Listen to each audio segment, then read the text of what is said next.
अमरुजाला.com से मैं अमित मुद्गल। हम हैं मथुरा श्री कृष्ण जन्मभूमि पे। आज यहाँ खास दिन है। 192 साल बाद याचिकाओं पर शुरुआत हुई है, निर्णय हुआ है। पहला मुकदमा, पहली याचिका जब डाली गई उसके बाद लगातार याचिकाएं डलती रहीं और मामले मर्ज होते रहे, लेकिन आज इस पर हाईकोर्ट ने एक बड़ा निर्णय लेते हुए मुस्लिम पक्ष की उस अर्जी को खारिज कर दिया है जिसमें उन्होंने हिंदू पक्ष की सिविल याचिकाओं की पोषणीयता को चुनौती दी थी। इस निर्णय के बाद अब इस पर ट्रायल शुरू होगा। शाही ईदगाह मस्जिद को लेकर जो झटका लगा है उस पर हम बात करते हैं। यहाँ इकट्ठा हुए लोगों से, इनमें पक्षकार भी हैं, संगठनों के लोग हैं और इनमें बहुत उत्साह है। क्या कहना चाहेंगे भाई साहब इस निर्णय के बाद? अब यहाँ क्या आगे होगा और क्या माहौल है? देखिए, मेरा नाम दिनेश शर्मा है और मैं इसमें केस में पक्षकार हूँ। हमने एक संकल्प लिया था कि जब तक हमारे भगवान श्री कृष्ण मंदिर से औरंगजेब के पाप की निशानी नहीं हट जाएगी तब तक हम अन्न ग्रहण नहीं करेंगे और नंगे पैर ही रहेंगे। तो आज हमारे संकल्प की पहली सीढ़ी पार हो चुकी है। माननीय न्यायालय ने सबूतों के आधार पर एक ऐतिहासिक निर्णय दिया है। इस निर्णय से अब हिंदू पक्ष का रास्ता साफ हो गया है। अब मुस्लिम पक्ष के पास कोई भी ऐसा सबूत नहीं बचा है जिससे वो न्यायालय में कह सके। उसके पास सिर्फ एक ही बात थी कि सब 7 रूल 11 पे बहस करो। अब तो 7 रूल 11 पर भी बहस हो गई, लिमिटेशन एक्ट पर भी बहस हो गई, वक्फ एक्ट पर भी बहस हो गई। अब मुस्लिम पक्ष किस पर बहस कराएगा?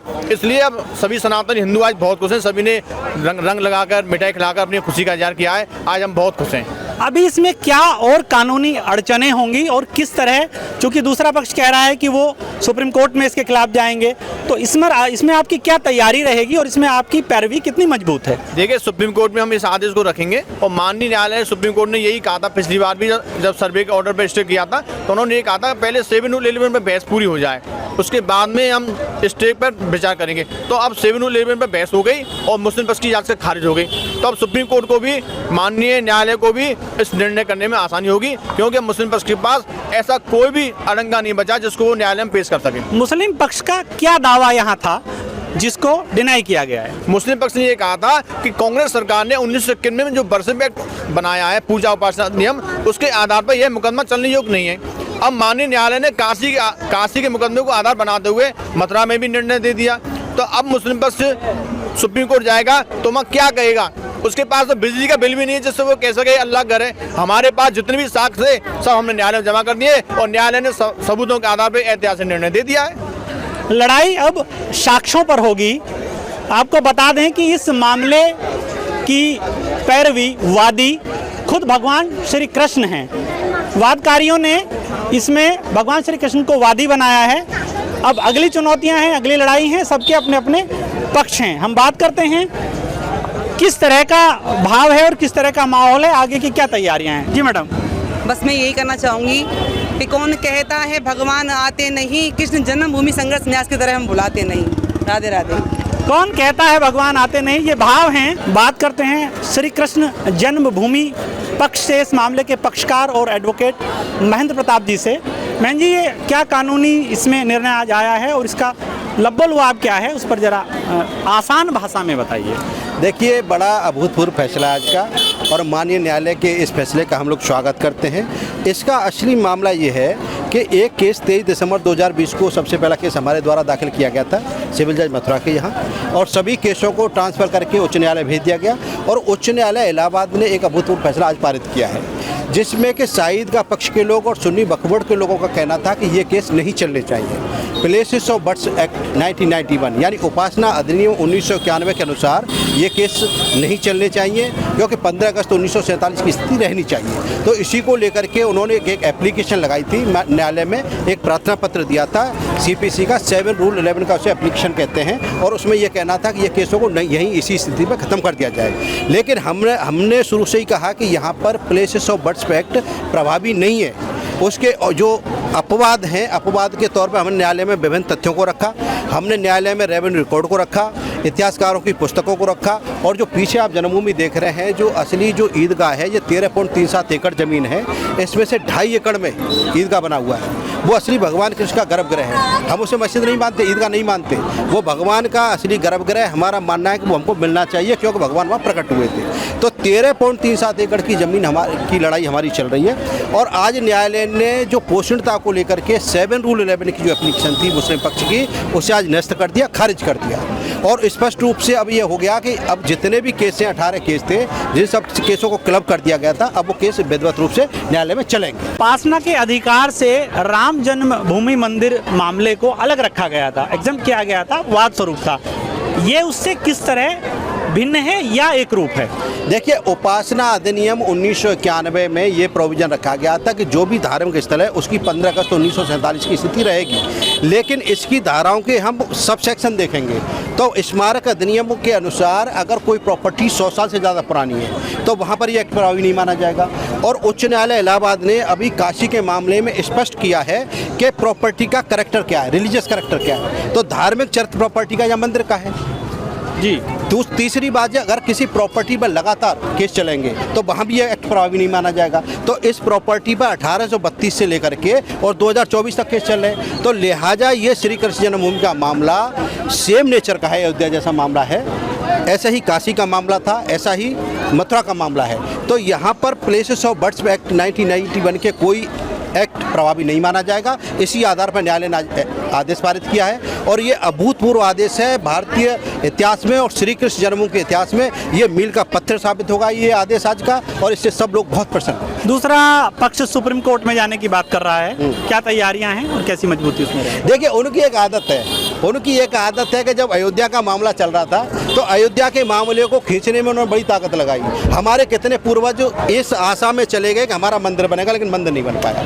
तो वो उनकी एक रणनीति है, एक टैक्टिक्स है कि किसी तरह से लिंगर ऑन किया जाए।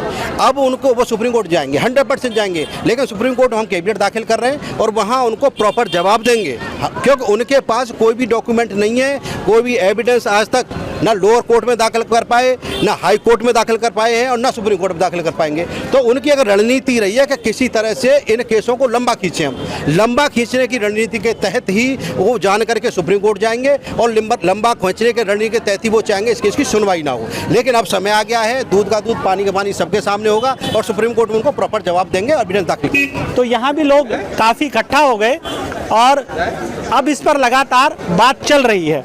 आप क्या कहना चाहेंगे भाई साहब इस बारे में? आज जैसे यहाँ माहौल कुछ अलग है, बदलाव है, क्या मानते हैं? भगवान योगेश्वर श्री कृष्ण इस चराचर के स्वामी हैं और उनके बगैर पत्ता भी नहीं हिलता, ऐसा हमारे बुजुर्गों ने ही बताया है और सत्य सनातन धर्म में ही लिखा हुआ है। भगवान श्री कृष्ण ने आज अपना फैसला अपने आप दिया है, मैं तो ये मानता हूँ।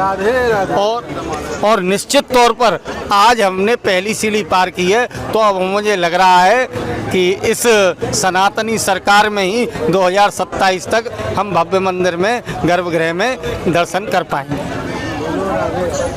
5251वां जन्म दिवस भगवान श्री कृष्ण का यहाँ 25 दिन बाद मनाया जाने वाला है। इस पक्ष के लोगों का मानना है कि इस बार ये जन्मदिन कुछ अलग ही तरीके से मनाया जाएगा, क्योंकि एक बड़ी लड़ाई पर पहली पायदान ही सही, पहली सीढ़ी ही सही ये पक्ष आगे बढ़ा है। कुछ नई तैयारियां क्या इस बार जन्माष्टमी को लेकर कुछ रहेंगी? बिल्कुल रहेंगी, और वैसे तो विश्व प्रसिद्ध है जन्माष्टमी यहाँ की, सब जानते हैं, पर अब के विशेष तौर पर श्री कृष्ण जन्मभूमि संघर्ष न्यास की ओर से भी जो है आयोजन किए जाएंगे। और वैसे भी श्री कृष्ण जन्मभूमि संघर्ष न्यास पूरे 84 कोस में यात्रा निकाल रहा है जन जागरूकता के लिए। कृष्ण का जो मंदिर है वो भव्य दिव्य जो जहाँ पे मूल गर्भ है वहाँ बने, उसके लिए लोगों को जागरूक करा है। इसी क्रम में आज जो फैसला हुआ है, जो हाईकोर्ट का निर्णय आया, वो बहुत ही जो है ऐतिहासिक है और निश्चित तौर पर इससे आगे जाके हम जो है सुप्रीम कोर्ट जाएंगे हमारे अध्यक्ष जी के नेतृत्व में, और हम आगे जो यहाँ का सर्वे है उसकी मांग करेंगे और सर्वे के मांग में जो है यहाँ पे हमारे जो साक्ष्य हैं वो निकलेंगे और हम आगे जो जैसे श्री रामचंद्र जी का भव्य मंदिर बना है उसी तरीके से श्री कृष्ण जी का दिव्य भव्य मंदिर बनेगा, ऐसी हमें आशा है। क्योंकि मोदी योगी की सरकार है और मोदी योगी की सरकार में निश्चित तौर पर मोदी योगी यहाँ का शिलान्यास करेंगे 2027 से पहले, ऐसी उम्मीद है। उम्मीदें बड़ी हैं। राम जन्मभूमि मंदिर की तरह यहाँ भी उम्मीदों का कारवां बढ़ चला है। मोदी योगी की सरकार के दम पर, बल पर, उम्मीदों पर बहुत सारी नई संभावनाएं इन लोगों के मन में अंगड़ाई ले रही हैं। ये कहते हैं बप्पो वहाँ होता है या खरीदी हो या दान में मिली हो। नहीं आपको दान में मिली, नहीं आपने खरीदी, हमने खरीदी है, इसलिए बप नहीं हो सकता है। फिर ये विषय लाते हैं कि place of birth act, place of birth act ही लागू नहीं होता, बप्पी नहीं होता, एक्ट नहीं है, एक्ट नहीं, तो इसलिए ये लागू नहीं होता। एक विषय लाए थे कि 1968 का समझौता जिसको अल्लाह होता है, 1951 में टेस्ट बना, कश्मीर टेस्ट बना, 1958 में एक मैनेजमेंट कमेटी बनाएगी सिख सेवा संघ, उसको टेस्ट ने हर 2 साल के लिए, उसमें टेस्ट में है प्रोविजन, 2 साल में उसका रिन्यूअल होगा और उनको जो टेस्ट काम बताएगा वो काम करेंगे, मैनेजमेंट करेंगे। ये सब फैक्ट आप लोगों के द्वारा रखे भी गए हैं। मेरा निवेदन है, इसको 2 विषय रखे उन्होंने जी।